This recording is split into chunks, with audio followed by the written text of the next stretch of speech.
As a psychologist, I want to dive into a challenge that's deeply personal and yet so incredibly common. We're going to talk about what to do when you feel like you're just not a priority anymore, especially when it comes to intimacy and connection in your relationship. To really get to the heart of this, let's start with a situation that might sound all too familiar. I want you to just listen to this heartfelt and really relatable situation. This is from someone who reached out for advice, and I'm going to read it exactly as they wrote it. Would you get annoyed with your husband if you left the child for the day and he didn't initiate a desire for intimacy, but did other things like watching a game, installing a program, doing homework, and finally he tells you there's no time left after you get angry, but maybe tonight when we pick up the child and he falls asleep? I'm annoyed that I'm not a priority.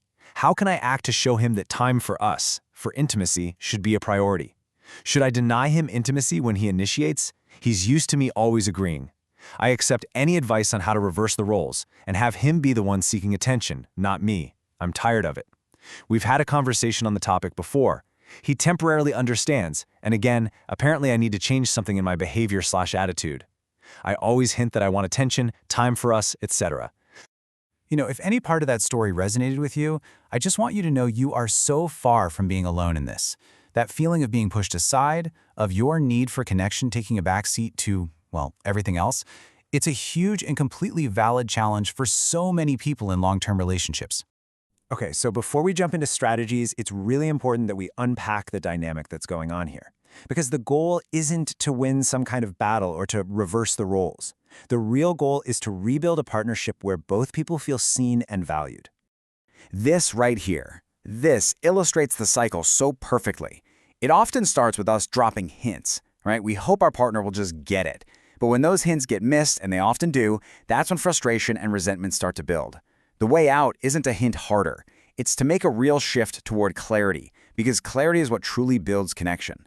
And this is the crucial point. Hints can so easily be missed. I mean, think about it.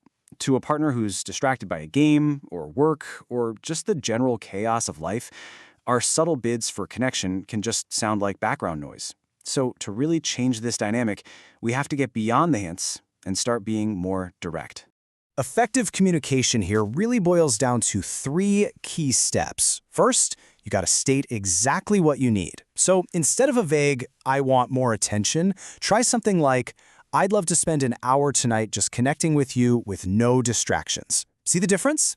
Second, propose a specific time. That gets rid of any ambiguity. And third, and this is so important, explain why it matters. It's important for me to feel close to you. That's not a demand, it's a heartfelt invitation. And this concept is just brilliant. It's a powerful mindset shift. Think about it for a second. We schedule work meetings, doctor's appointments. We don't miss those, right? So why not schedule time for the most important relationship in our lives? When you start treating your time together as unmissable, it sends a clear signal to both of you that this connection is a real priority. All right, so next, let's talk about a really powerful shift in perspective. Because changing this dynamic isn't just about what your partner does or doesn't do. It's also about you, reclaiming your own time and focus. It's about shifting out of that state of just waiting around and into a state of living your own full, vibrant life. So, what does that look like? Well, when your partner is busy, instead of just sitting there waiting and letting that frustration build, turn your focus to something you truly enjoy.